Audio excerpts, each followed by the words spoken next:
Good evening മാറ്റിനി ഫ്രീബിനാലേക്ക് എല്ലാവർക്കും സ്വാഗതം. പതിപോലെ ഇന്ന് ആ, കഥയുടെ ദിവസമാണ്.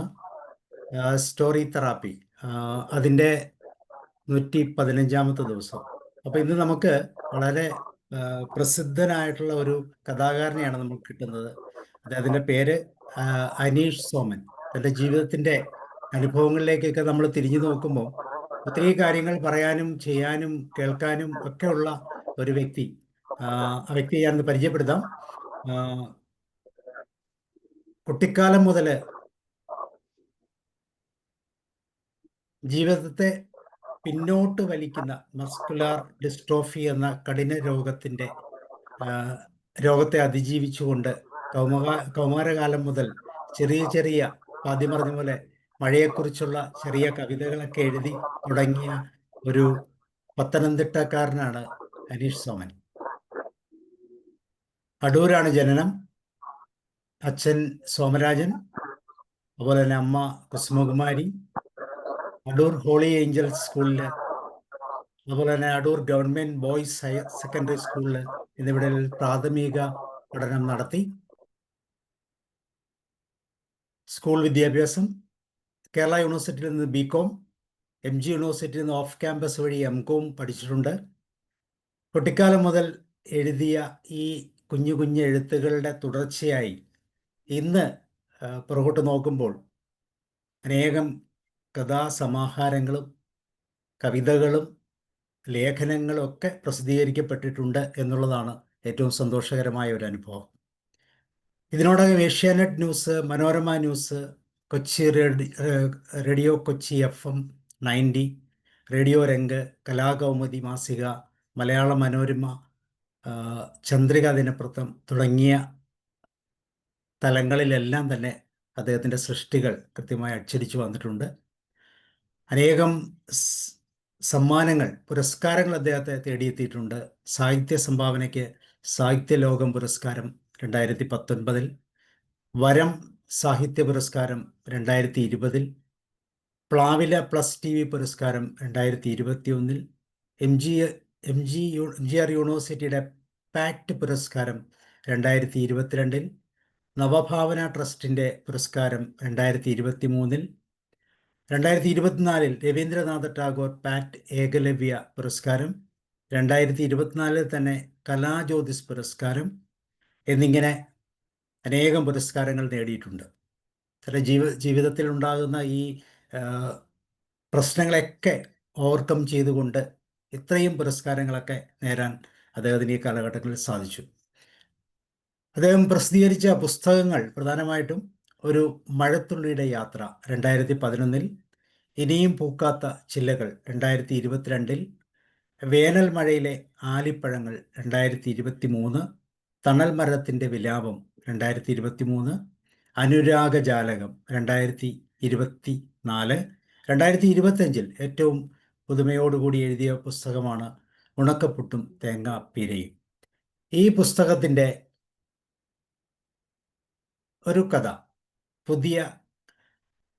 പുതിയൊരു കഥയാണ് അദ്ദേഹം നമ്മളോട് പറയുന്നത്. ലോകം തലകീഴായി മറിഞ്ഞ ഒരു ദിവസം. സോ നിങ്ങളെല്ലാവരുടെയും പേരിൽ അനീഷിനെ ഞാൻ ഇതിലേക്ക് ക്ഷണിക്കുകയാണ്. അനീഷ് അൺമ്യൂട്ട് ചെയ്തോളൂ. Unmute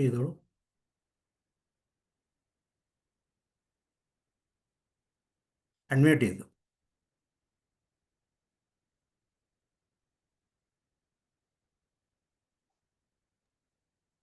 okay. സോ നിങ്ങളെല്ലാവരുടെയും പേരിൽ ഞാൻ അനീഷിനെ ഇതിലേക്ക് ക്ഷണിക്കുകയാണ്. നമുക്ക് അനീഷിൽ നിന്ന് കേൾക്കാം. അനീഷ് പറയൂ. ഞാൻ അനീസ് പത്തനംതിട്ട അടൂർ സ്വദേശിയാണ്. ഇപ്പൊ തിരുവല്ലയാണ് താമസിക്കുന്നത്. ഞാൻ കഥ ആദ്യമേ കവിതയെഴുത്തിൽ നിന്നാണ് തുടക്കം. അത് കഴിഞ്ഞ് കഥയും കവിതയുടെ ഇടകലർത്തിയാണ് പിന്നീട് 5 കവിതാസമാഹാരങ്ങൾക്ക് ശേഷം ഇറങ്ങിയ ഉണക്കപ്പുട്ടും തേങ്ങാപ്പീര എന്ന കഥാസമാഹാരത്തിന് എടുത്ത കഥയാണ് ലോകം തലകീഴാൻ മറിഞ്ഞ ഒരു ദിവസം എന്ന കഥ. ഇതൊരു കോളേജ് വിദ്യാർത്ഥിയുടെ ഒരു കഥയാണ്. കോളേജ് വിദ്യാർത്ഥിയുടെ അച്ഛൻ്റെ അമ്മയും അവരുടെ കുടുംബത്തിന്റെ ഒരു കഥ. അദ്ദേഹത്തിന് ഓർക്കാപ്പുറത്ത് അദ്ദേഹത്തിന് കിട്ടിയ സൗഭാഗ്യങ്ങളൊക്കെ ഒരിക്കലും കിട്ടാത്തത് കിട്ടുന്നെന്ന് അദ്ദേഹത്തിന് ഒരിക്കലും വിചാരിക്കുന്നത് എന്ത് ഇത് കിട്ടുന്ന ആ ഒരു ഇതിനെക്കുറിച്ച് ഒരു കഥയാണിത്. അപ്പൊ ഞാൻ പറയുമ്പോ അത് മനസ്സിലാവത്തുള്ള ഒരു ട്വിസ്റ്റ് ഉള്ള കഥയാണത്. ആ കഥ ഞാനിപ്പം പറയാൻ പോവുകയാണ്. എന്നെ ഈ കഥ അവതരിപ്പിക്കാൻ ക്ഷണിച്ച സാബു സാറിന് പ്രത്യേകം നന്ദി ഞാൻ പറയുകയാണ്.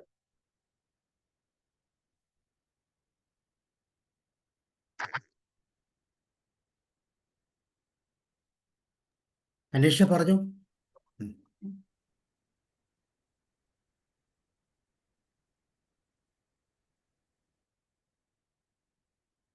കഥ എടുക്കുവാണേ കേട്ടോ. Okay okay. ഞാൻ ഗൂഗിൾ ഡ്രൈവ് നോക്കി പറയുക. ഗൂഗിൾ ഡ്രൈവേ അല്ല, ഓക്കെ ഡോക്യുമെന്റ് ഡ്രൈവിൽ കൂടെ പറയുവാണ്. പറഞ്ഞോളൂ. 4ാമത്തെ കഥ ഞാൻ എടുക്കുവാണ്. അങ്ങനെ സ്ക്രോൾ ചെയ്യുവാണേ, വരുവാണ്. ഇപ്പൊ തന്നെ വരാം കേട്ടോ. എടുത്തോണ്ടിരിക്കുക.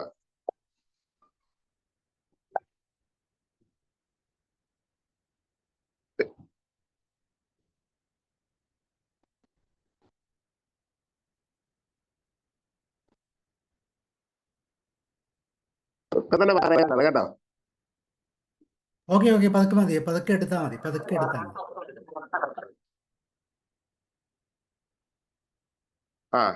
സാറേ, ഞാൻ ലോകം തരംഗീര മറിഞ്ഞ ഒരു ദിവസം അത് കഥയിലേക്ക് കടക്കുകയാണ് സാർ കേട്ടോ.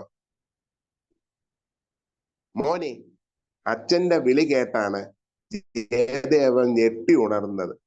കണ്ണു തുറന്നു നോക്കുമ്പോൾ അച്ഛൻ തൊട്ടു മുന്നിൽ. ഉറക്കച്ചോടിൽ നിന്ന് എഴുന്നേൽക്കാൻ ശ്രമിച്ചെങ്കിലും കഴിയുന്നില്ല. പിന്നെയും പണിപ്പെട്ട് ജയദേവൻ ഒരു ദിവസം എഴുന്നേറ്റ് കട്ടിലിൽ ചാരിയിരുന്നു. നല്ല ക്ഷീണമുണ്ട്. തലയ്ക്ക് പെരുപ്പും ശരീരമാസകലം പേരറിയാത്തൊരു വേദന. ജയദേവന് സ്വയം ഒരു രോഗിയുടെ മട്ടുമാതിരി തോന്നി. പുതിയ റോയൽ എൻഫീൽഡ് ബൈക്കിന്റെ താക്കോലുമായാണ് അച്ഛൻ തന്റെ മുന്നിൽ നിൽക്കുന്നത്. ഇതെന്ത് പറ്റി? ജയദേവൻ ചോദിച്ചു. ഈ ബൈക്ക് നിനക്കുള്ളതാ, അച്ഛൻ യാതൊരു സങ്കോചവും കൂടാതെ പറഞ്ഞു. ഇത് കേട്ടപ്പോൾ അവന് വലിയ അമ്പരപ്പ് ആണ് തോന്നിയത്. കാരണം കഴിഞ്ഞ മാസം ഒരു ബൈക്ക് വാങ്ങിച്ചു തരാൻ പലതവണ പറഞ്ഞപ്പോഴും അച്ഛൻ പറഞ്ഞത്, നീ ആദ്യം എഞ്ചിനീയറിംഗ് പരീക്ഷ പാസ്സായിട്ട് വാ, എന്നിട്ട് നോക്കാം എന്നാണ്. പിന്നെയും പറ്റിച്ചു എൻ്റെ അച്ഛൻ. ജയദേവൻ പിതാവിന്റെ മുഖത്തേക്ക് നോക്കി. അയാളുടെ കണ്ണുകളിൽ ഒരു കടലിരമ്പുന്ന പോലെ മകനോട് എന്തൊക്കെയോ പറയണമെന്നുണ്ടെങ്കിലും മൗനത്തിന്റെ പുറന്തോടിനുള്ളിൽ എന്തൊക്കെയോ ഒളിപ്പിച്ചുകൊണ്ട് അയാൾ മകന് ബൈക്കിന്റെ ചാവി കൊടുത്ത് മുറി വിട്ടുപോയി. എത്ര പെട്ടെന്ന് കിട്ടുമെന്ന് അറിഞ്ഞില്ല അച്ഛ. ഒത്തിരി സന്തോഷമായി കേട്ടോ. എനിക്ക് പറയാൻ വാക്കുകൾ കിട്ടുന്നില്ല എന്റെ സ്നേഹിയായ പിതാവേ. ജയദേവൻ അച്ഛന്റെ ചുവടുകൾ നോക്കിയിരുന്നു. എന്താണ് അച്ഛന് സംഭവിച്ച മാറ്റം? ജയദേവൻ ആലോചിച്ചു. എന്തെങ്കിലും ആവട്ടെ, എന്തായാലും മനസ്സിലാ ടീച്ചർ കിട്ടിയല്ലോ, അത് മതി. മോനെ വാ, പെട്ടെന്ന് ഒരുങ്ങൂ. അടുത്ത വീട്ടിലെ രതീഷേട്ടന്റെ മോളുടെ കല്യാണത്തിന് പോകാനാണ്. ആ വിളി കേട്ടാണ് അവൻ ചിന്തയിൽ നിന്ന് ഉണർന്നത്. എഞ്ചിനീയറിംഗ് പഠിക്കുകയാണെന്ന് വിചാരമില്ലല്ലോ നിനക്ക് എന്ന് പറയുന്ന അമ്മ എന്തിനാണ് ദൂരെയുള്ള സ്ഥലത്ത് നടക്കുന്ന കല്യാണത്തിന് കൂടെ വരാൻ ഇങ്ങോട്ട് വന്ന് വിളിക്കുന്നത്? അവന് വീണ്ടും അതിശയം തോന്നി. അപ്പോഴതാ ചേട്ടൻ ഒരു പുത്തൻ മൊബൈലുമായി കടന്നു വരുന്നു. ആ ഫോൺ അവന്റെ കയ്യിൽ കൊണ്ട് പറഞ്ഞു, ഇനി ഒരു പുതിയ ഫോൺ ഇല്ലെന്ന് പറഞ്ഞ് പഠിക്കാതിരിക്കേണ്ട.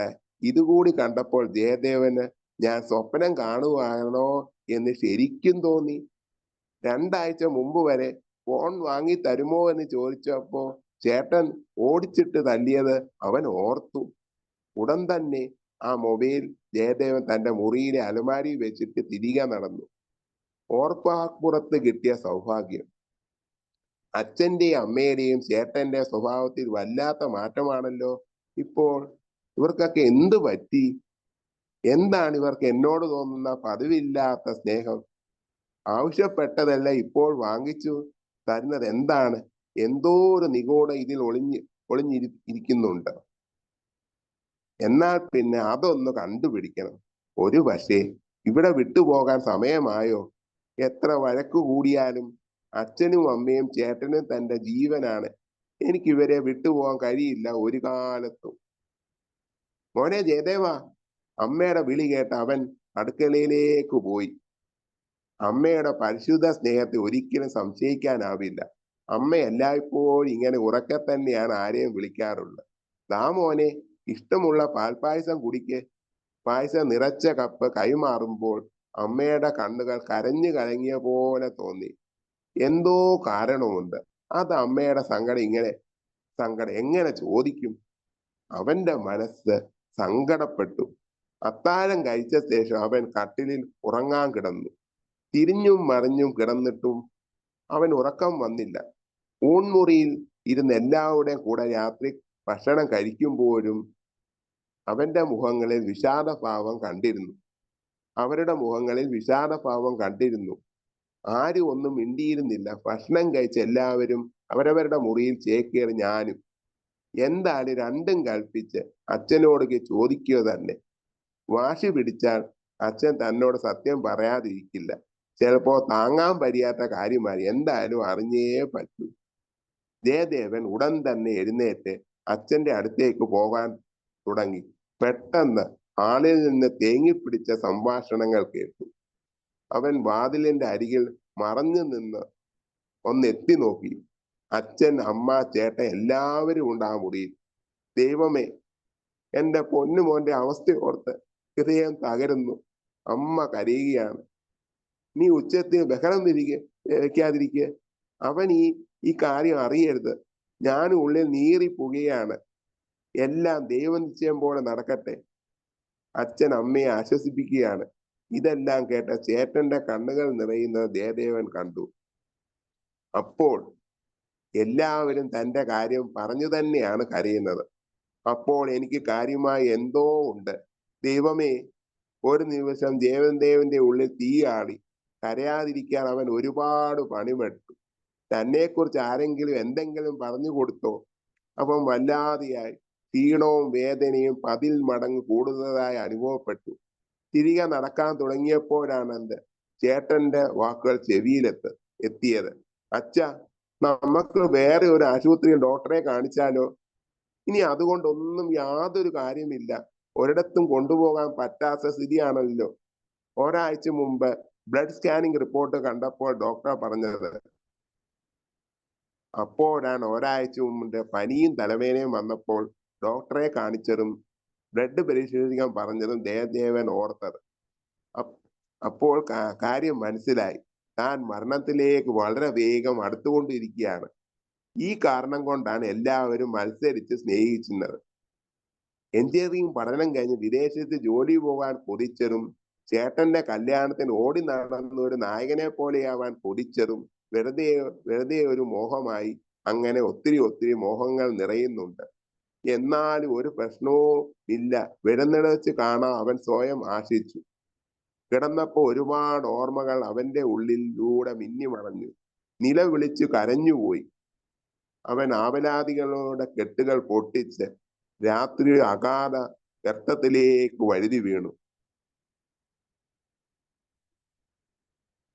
താങ്ക് യു സൗസ. Okay, thank you. വളരെ മനോഹരമായ ഒരു കഥ തന്നെ. വളരെ ശരിക്കും നമ്മളുടെ ഈ പറഞ്ഞ പോലെ ലോകം കീഴ്മേൽ മറിഞ്ഞു പോകുന്ന പോലത്തെ ഒരനുഭവം തീർച്ചയായിട്ടും ഫീൽ ചെയ്യുന്നുണ്ട്. പ്രത്യേകിച്ച് ആ പശ്ചാത്തലങ്ങളും ഈ ഒരു സാഹചര്യത്തിന് മുമ്പുണ്ടായിട്ടുള്ള ഓരോ സാഹചര്യങ്ങളും അതിനു മുമ്പുള്ള ഓരോ കാര്യങ്ങളും ഒക്കെ എടുത്തു നോക്കുമ്പോൾ തീർച്ചയായിട്ടും പെട്ടെന്നൊരു ചേഞ്ച് വന്നതും ആ ചേഞ്ച് കൃത്യമായിട്ട് മനസ്സിലാക്കാൻ സാധിക്കുന്നതും അതിലൂടെ മനസ്സിൽ കൂടെ കടന്നു പോകുന്നതും ഉദ്ദേശിച്ചല്ലേ. ചേട്ടൻ എഞ്ചിനീയറിംഗിന്റെ പഠനം കഴിഞ്ഞ് വിദേശത്ത് പോകണമെന്ന് ആഗ്രഹിക്കുന്നതും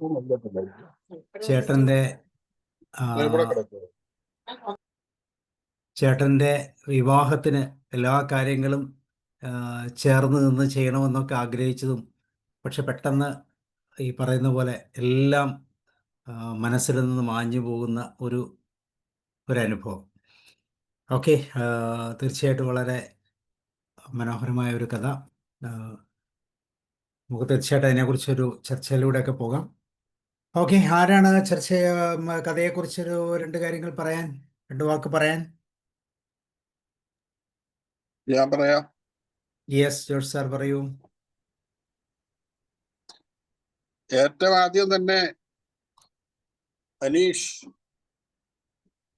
അനീഷ് സോമൻ എല്ലാവിധ നന്ദിയാണോ സന്തോഷമാണോ അഭിനന്ദനമാണോ അറിയിക്കേണ്ടെന്നറിയില്ല. അതെല്ലാം ചേർത്ത് അതിനൊരു വാക്കുണ്ടെങ്കിൽ ആ വാക്ക് പ്രയോഗിച്ചുകൊണ്ട് ഞങ്ങളുടെ എല്ലാവരുടെയും പേരിലുള്ള ഓരോരുത്തരും ഇനിയും പറഞ്ഞോളൂ. ഞാൻ ആദ്യമേ ഒരു അഡ്വാൻസ് ആയിട്ട് പറയുകയാണ്. ഇന്നത്തെ ഈ കഥാകാരനെ കുറിച്ച് സാബു സാറ് റൈറ്റപ്പ് ഇട്ടപ്പോൾ തന്നെ എന്തെല്ലാം ബുദ്ധിമുട്ടുണ്ടെങ്കിലും ഇത് കേൾക്കണം എന്ന് ഞാൻ മനസ്സിൽ കുറിച്ചു. അതുകൊണ്ടാണ് ഇപ്പോൾ കുറെ അധികം വിഷമങ്ങളൊക്കെ ഉണ്ടെങ്കിലും ഞാൻ ഇരുന്ന് ഇപ്പോൾ ഇത് കേട്ടത്. ഞാനും എൻ്റെ സഹധർമ്മിണിയും ഒന്നിച്ചിരുന്നാണ് ഇത് കേട്ടത്. ഞാൻ ഇത് കണ്ടപ്പോൾ തന്നെ അവളോട് പറഞ്ഞിരുന്നു. ഓക്കെ, വീണ്ടും ഒരിക്കൽ കൂടി അനീഷിനും അനീഷിന്റെ കുടുംബത്തിനും ഞാൻ മനസ്സിലാക്കുന്നത് പ്രിയപ്പെട്ട അച്ഛനും അമ്മയും അവിടെയുണ്ട്. അമ്മയ്ക്കും പ്രത്യേകമായ ഒരു സല്യൂട്ട് രേഖപ്പെടുത്തട്ടെ. ജയദേവൻ ഒരു വലിയ സാർ, അത് അനീഷിന്റെ അച്ഛനില്ല, അമ്മയും സഹോദരിയുമാണുള്ളത്. സഹോദരി തിരുവല്ല അല്ല പത്തനംതിട്ട കാത്തലിക് കോളേജിലെ ഫിസിക്സ് വിഭാഗം ലെക്ചററുമാണ്. അല്ല, അനീഷ് ഒന്ന് അൺമ്യൂട്ട് ചെയ്തേ. ഒരു സെക്കൻഡ്, ഒന്ന് ക്ലിയർ ആയിക്കോട്ടെ.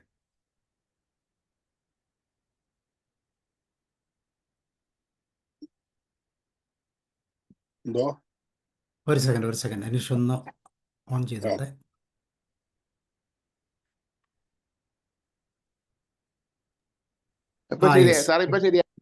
കേൾക്കാം, പറഞ്ഞോ. തിരുവല്ല മാർത്തോമ കോളേജ്. തിരുവല്ല മാർത്തോമ കോളേജിലാണ് ഫിസിക്സ് വിഭാഗത്തിലെ ലെക്ചറാണ് അല്ലേ? അതെ. ഓക്കെ. സാർ പറഞ്ഞു, സാർ പറഞ്ഞു. അച്ഛൻ മരിച്ചു പോയതാണോ? അച്ഛൻ 25 വർഷം മുമ്പ് അച്ഛന് അസുഖം വന്ന് മരിച്ചു പോയതാ. പെട്ടെന്ന് മരിച്ചു പോയതാ. ഹാർട്ട് അറ്റാക്ക് വന്ന് മരിച്ചു പോയതാ. ശരി. അത് 2000 ജൂലൈ 29 2000. അച്ഛൻ വലിയ ജോലിക്കാരനായിരുന്നോ?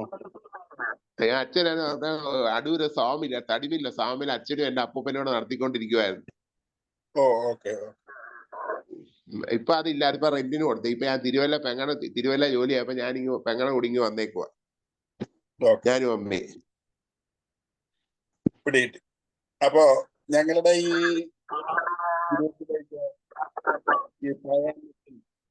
എന്താണ് രക്കോ പോലെ ഉണ്ടോ? കേൾക്കുന്നുണ്ടോ?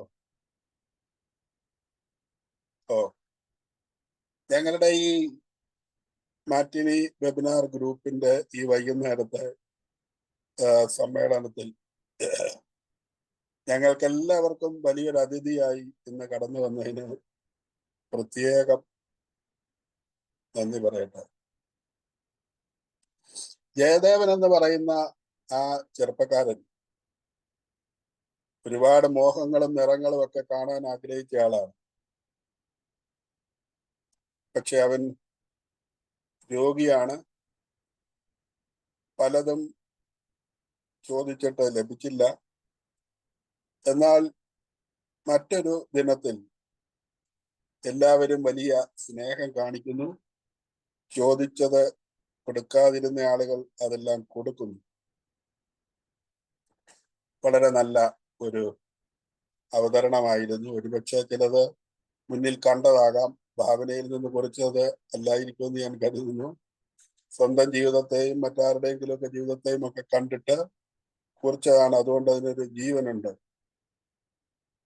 നമ്മളൊക്കെ ഏതെങ്കിലും വലിയ വൈതരണിയുടെ അല്ലെങ്കിൽ രോഗത്തിന്റെ മുന്നിൽ നിൽക്കുമ്പോൾ ഇനി ഇതിൽ നിന്നൊരു പിന്മാറ്റമില്ല എന്ന് അറിയുമ്പോൾ ഏത് കരുത്തനും ഒരു നിമിഷം ചിലപ്പോൾ പതറിപ്പോകും. കാരണം എല്ലാ മനുഷ്യന്റെയും ഒരു വലിയ മോഹമാണ് അവസാനം വരെയും കാത്തു സൂക്ഷിക്കണമെന്ന് ആഗ്രഹിക്കുന്ന ഒന്നാണ് ജീവൻ. ഏറെക്കുറെ ഏറിയ പങ്ക് ആളുകൾ. അതുകൊണ്ട് തന്നെ താൻ ഒരു വലിയ പ്രതിസന്ധിയിലേക്ക്, ഒരിക്കലും തിരിച്ചു വരാത്ത പ്രതിസന്ധിയിലേക്ക് പോകുന്നു എന്ന് കേൾക്കുമ്പോൾ വിഷമം ഉണ്ടാകുക സ്വാഭാവികമാണ്. അതൊരു കുറ്റമായി കാണാൻ പറ്റില്ല. എന്നാൽ പൊതുസമൂഹം ചിലപ്പോൾ പല കാരണങ്ങളുണ്ടാകും. അങ്ങനെ ഒരു പ്രതിസന്ധിയാണെന്ന് അറിയുമ്പോഴാകാൻ ചിലപ്പോൾ സ്നേഹം വല്ലാതെ പ്രകടിപ്പിക്കുന്നതിന് മുമ്പ് ചിലപ്പോൾ അവർക്കും പറ്റാറില്ല. കാരണം അത് അവരുടെ കുറ്റമാകണമെന്നില്ല. കാരണം അവരുമൊക്കെ പല ചെറിയ ചെറിയ വിഷമങ്ങളിലൂടെ കടന്നു പോകുന്നവരായിരിക്കാം, അല്ലെ ജീവിത തിരക്കിലായിരിക്കും.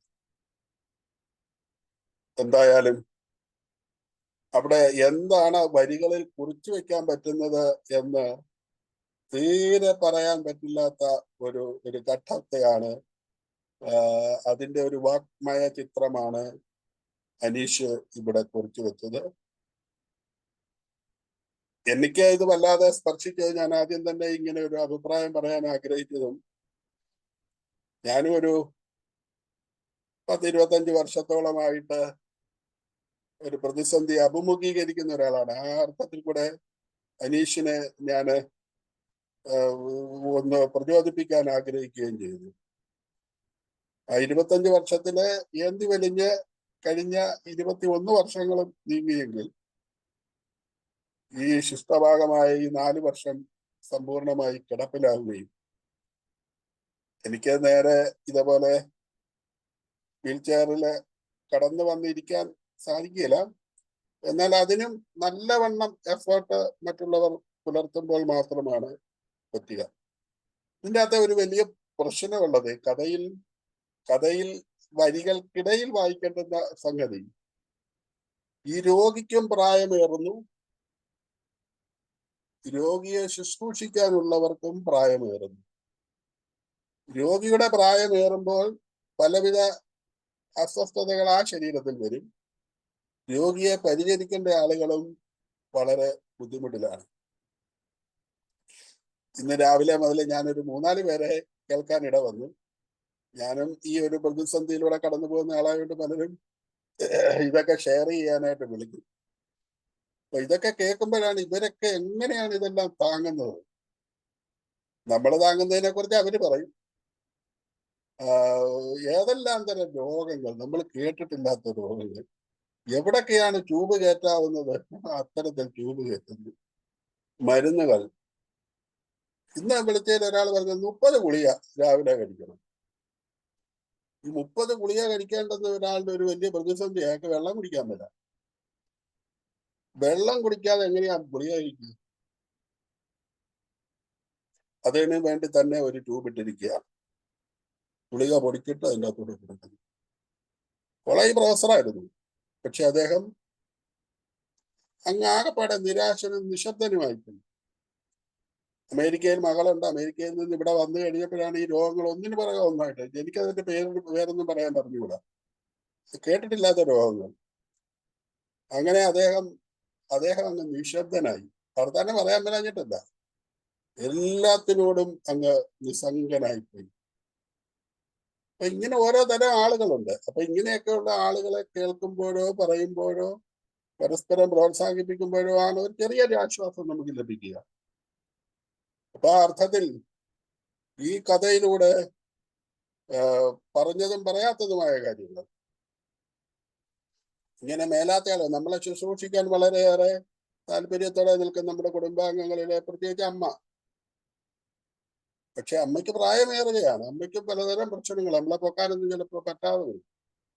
അപ്പൊ അവരുടെ ഭാവങ്ങളും ചിലപ്പോഴൊക്കെ എത്ര സ്നേഹമാണെന്ന് പറഞ്ഞാൽ ചിലപ്പോഴൊക്കെ അങ്ങ് മുഖം മാറിയെന്നിരിക്കും. അവരുടെ മേലാഴിയല്ലേ, അത് നമ്മളിൽ വല്ലാത്ത ആഘാതം പിന്നെയും സൃഷ്ടിക്കും. അപ്പൊ ഇതൊക്കെ ഇതിൻ്റെ അകത്ത് ആ കഥയ്ക്കകത്ത് പറഞ്ഞിട്ടില്ല. അതൊക്കെ നമ്മൾ കഥയിൽ നിന്ന്, കഥയ്ക്കുള്ളിൽ നമുക്ക് വായിച്ചെടുക്കാവുന്ന സംഗതികളാണ്. അപ്പൊ തീർച്ചയായിട്ടും ഒരു ജീവിതത്തെ പറിച്ചു വെച്ചതാണ്. ഓടി നടക്കാൻ പറ്റുന്നവർ ഓടി നടക്കുന്ന കാലത്ത് ഒരുപക്ഷെ ഓർക്കില്ല ഈ ഈ ആരോഗ്യം എന്നും ഇങ്ങനെ തന്നെ നിൽക്കുന്നതാണോ. നിൽക്കാതെ വന്നാൽ ഒരുപക്ഷെ നമ്മൾ പറയും പെട്ടെന്ന് മരിച്ചു പൊക്കോട്ടെ, മരിക്കുന്നതിൽ എനിക്ക് ഭയമില്ല, അല്ലെങ്കിൽ ഒന്നിനും ഭയമില്ല, വരുന്നത് വരട്ടെ, വരുന്നിടത്ത് വെച്ച് കാണാം എന്നൊക്കെ പറയുന്നവരും ഇതിന്റെ മുന്നിൽ അഭിമുഖീകരിക്കുമ്പോൾ പതറിപ്പോവും. എന്നാൽ ഇത്തരത്തിലുള്ള കൂട്ടായ്മയിൽ വരുമ്പോഴും തന്റെ കഴിവുകളെ മറ്റുള്ളവർ അംഗീകരിക്കുമ്പോഴും കുറെയൊക്കെ ഒരു ആശ്വാസം നമുക്ക് നേടാൻ സാധിക്കും. ഈ അവസരത്തില് ഐക്യദാർഢ്യം അനീഷിനോട് പ്രകടിപ്പിക്കാൻ ആഗ്രഹിക്കുന്നു. ഞങ്ങളുടെ ഈ ഗ്രൂപ്പിന്റെ പേര് എനിക്ക് പറയാൻ അതിനുള്ള ഒരു അധികാരിയല്ല ഞാനിതെങ്കിലും സാബു സാറിന്റെ മനസ്സറിയാവുന്നത് കൊണ്ട് ഞങ്ങളുടെ എല്ലാവരുടെയും ഒരു സ്നേഹം ഞാനങ്ങ് ആദ്യം പ്രകടിപ്പിക്കുകയാണ്. അതോടൊപ്പം തന്നെ അനീഷ് വിവാഹിതനും കൂടിയല്ല. അപ്പൊ അനീഷിനെ വേദനയെ അതുപോലെ ഒപ്പിയെടുത്തിരിക്കുന്ന, അതിനേക്കാളേറെ ഒപ്പിയെടുത്തിരിക്കുന്ന ഒരമ്മ ഇവിടെയുണ്ട്.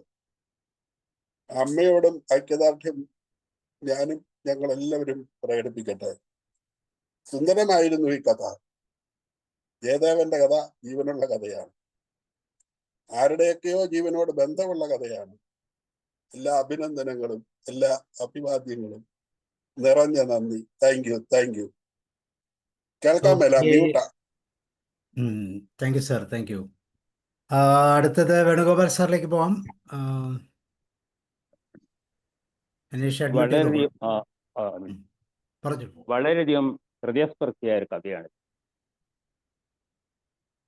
പഠനകാലത്ത് എല്ലാ ആവശ്യങ്ങളും നിരസിച്ച രക്ഷിതാക്കളിൽ നിന്നും ഉടനവേ തൻ്റെ ആഗ്രഹങ്ങളെല്ലാം നിറവേറ്റി തരും എന്നുള്ള ഒരു കാര്യം അറിഞ്ഞപ്പോൾ അതുവരെ ഇല്ലാതിരുന്ന ഒരു ഒരു വിഷമം ജയദേവനുണ്ടായി. കാരണം എന്തുകൊണ്ട് അച്ഛനും അമ്മയും എൻ്റെ മൂത്ത സഹോദരനും എന്നോട് ഇങ്ങനെ പെരുമാറുന്നു, അതറിയണമെന്നുള്ള അതിയായ ആഗ്രഹം അനീഷിനുണ്ടായിരുന്നു. പെട്ടെന്നാണ് അത് സംഭവിച്ചത്.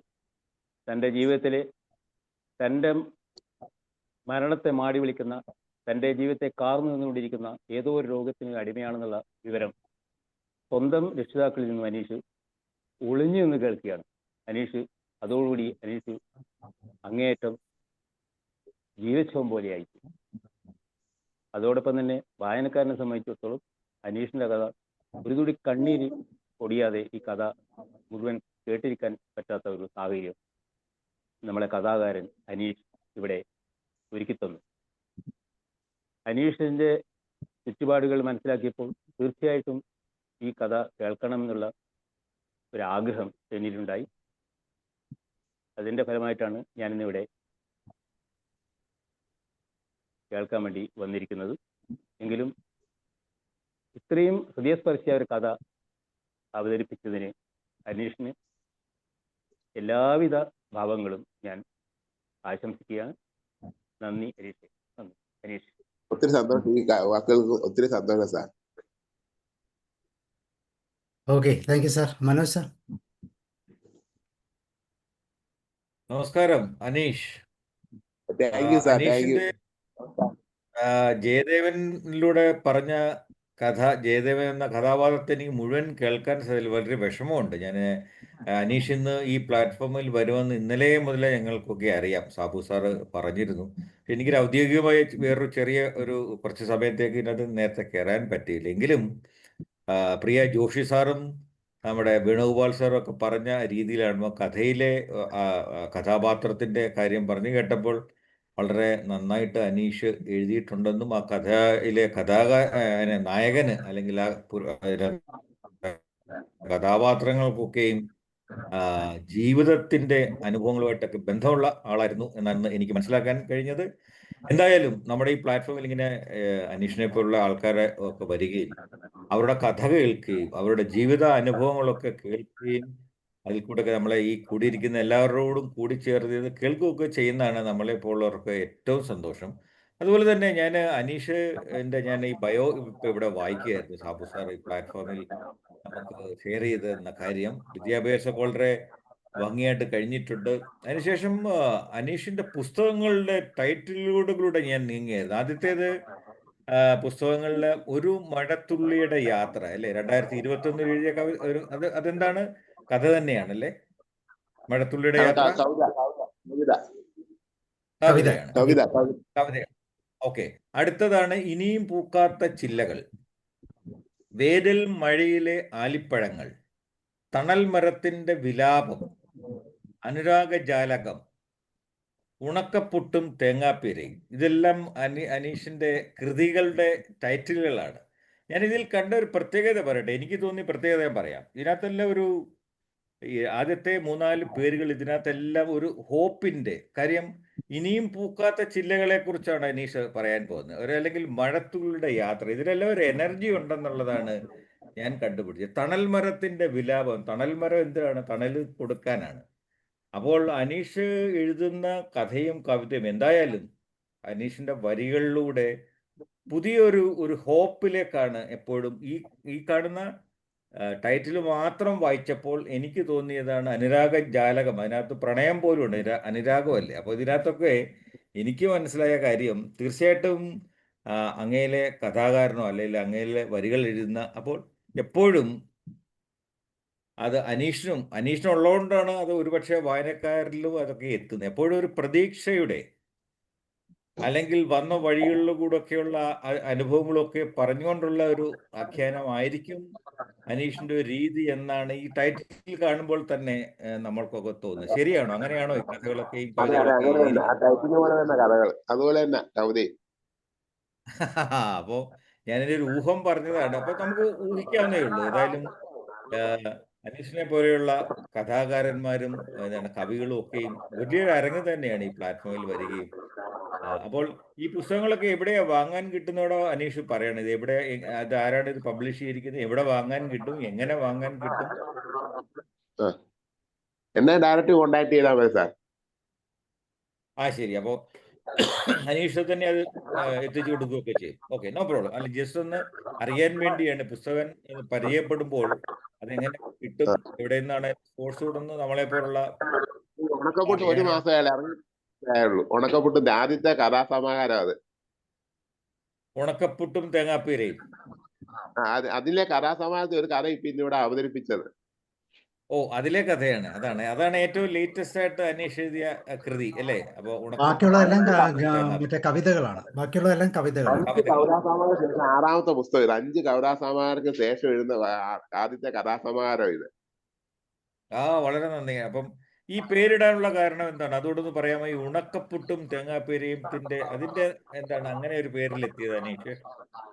ഞാൻ വിചാരിച്ച ഒരു അട്രാക്റ്റീവ് പേര് വേണം. നമ്മളെ ആൾക്കാർ കേൾക്കുമ്പോ തന്നെ ഇതെന്തുവാന്നൊന്നും ഒരു അവർക്ക് ജിജ്ഞാസ വേണ്ടേ. ഇതൊരു ഹാസ്യകഥയാ, നോവലാണോ? അവർക്ക് വായിക്കുമ്പോൾ മനസ്സിലായി ഹാസ്യമല്ലെന്ന് അവർക്ക് മനസ്സിലായി. ജീവിതഗന്ധിയായ കഥകളാണ് മനസ്സിലായി. 20 എണ്ണം വ്യത്യസ്തമായ കഥകളാണ് ഇത് വെച്ചേക്കുന്നത്. സമൂഹത്തിലെ ഇത് നടക്കുന്ന ഓരോ നമ്മൾ ചിലപ്പോൾ കണ്ണുമ്പിളിക്ക് ആൾക്കാരാണെന്നാണ് വായിക്കുമ്പോൾ നമുക്ക് തോന്നുന്നത്. അങ്ങനത്തെ കഥകളാണ് എഴുതി വെച്ചേക്കുന്നത്. മനുഷ്യന്റെ ഹൃദയത്തിലോട്ട് കയറുന്ന രീതിയിലുള്ള കഥകളാണ് എഴുതി കൊടുത്തേക്കുന്നത്. മൊത്തം അങ്ങനത്തെ കഥയാണ് എഴുതി വെച്ചേക്കുന്നത്. വളരെ നന്നായി. അപ്പോൾ നമ്മളുടെയൊക്കെ അത് വേണമല്ലോ, കാര്യം വായിക്കുന്ന ആൾക്കാരുടെ ഹൃദയത്തിൽ തന്നെയാണ് തട്ടുന്നത്. അപ്പോൾ ഞാനിപ്പോൾ കേട്ടതിൽ നിന്നും നമ്മുടെ ഈ പ്ലാറ്റ്ഫോമിൽ ഇരിക്കുന്ന ഈ കഥ, അനീഷിന്റെ ഈ കഥ എല്ലാവരുടെയും ഹൃദയത്തിൽ ടച്ച് ചെയ്തിട്ട് ഉണ്ടെന്നുള്ളത് യാതൊരു തർക്കവുമില്ല. അപ്പൊ അതാണ് നമ്മുടെ പ്രിയപ്പെട്ട ജോഷി സാറും ഒക്കെ ഇവിടെ സൂചിപ്പിച്ചത്.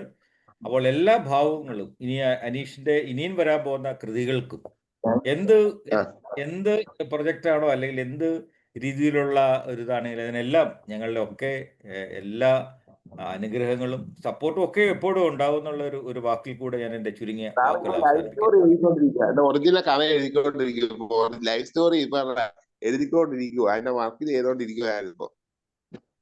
അത് ശരി, വെരി ഗുഡ്. അതും മറ്റൊരു മനോഹരമായ ഒരു കൃതിയായി തീരട്ടെ എന്ന് കൂടെ ആശംസിക്കുന്നു. Thank you very much. ചിറകൾ എന്നാ പുസ്തകത്തിന്റെ പേര് ഇവിടെ ആദ്യമായിട്ട് ഒരു പ്ലാറ്റ്ഫോമിൽ അനൗൺസ് ചെയ്യുന്നു. ഒരിടത്തും പറഞ്ഞിട്ടില്ല. ഞാൻ തുന്നിയ ചിറകൾ എന്നാ പുസ്തകത്തിന്റെ പേര്, ഇറങ്ങാത്ത പുസ്തകത്തിന്റെ പേര്. അത് ശരി. ഓക്കെ, അതിന്റെ പണിപ്പുരയിലാണെന്ന് അറിയുന്നു. അപ്പോൾ ആ പുസ്തകത്തിന് എല്ലാവിധ ഭാവങ്ങളും ഈ സന്ദർഭത്തിലും എല്ലാവരും നേരുന്നു. Thank you sir. Thank you. Okay, thank you. Over to okay, Sabu sir. ഇനി ആരുള്ള ജോർജ് സാർ? തീർച്ചയായിട്ടും നമ്മൾ കൈകൊണ്ട് എഴുതുന്ന പോലെയല്ല അനീഷ് എഴുതുന്നതെന്നുള്ളതാണ് പ്രത്യേകിച്ച് ഏറ്റവും അത്യാധുനികമായ സോഷ്യൽ മീഡിയയുടെ ആ ചലനങ്ങൾ വളരെ കൃത്യമായിട്ട് ഉപയോഗിച്ചുകൊണ്ടാണ് അനീഷ് എഴുതുന്നത്. അപ്പോൾ തീർച്ചയായിട്ടും അതൊരു എഫേർട്ടുണ്ട്. അപ്പോൾ ആ എഫേർട്ടൊക്കെ മനസ്സിലാക്കിക്കൊണ്ട് തീർച്ചയായിട്ടും അതൊക്കെ ഗുണകരമായിട്ട്. ഓക്കെ, ജോർജ് സാർ പറയും. Thank you sir. Aneesh Soman, high, congratulation. Thank you sir. Great.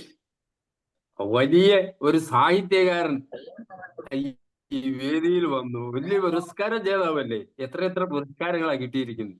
പ്രായത്തിനേക്കാൾ കാലത്തിനേക്കാളൊക്കെ advance, വളരെ മുന്നമേ എത്തി. സാധാരണക്കാരൻ കാലത്തിനൊപ്പം നടക്കുന്നവര് അല്ല, കാലത്തിന്റെ പിറകെ നടക്കുന്നവര്. കുറച്ച് നേതാക്കന്മാര് കാലത്തിനൊപ്പം നടക്കും. വളരെ ചുരുക്കം മഹൽ വ്യക്തികൾ കാലത്തിന് മുമ്പിൽ നടക്കും.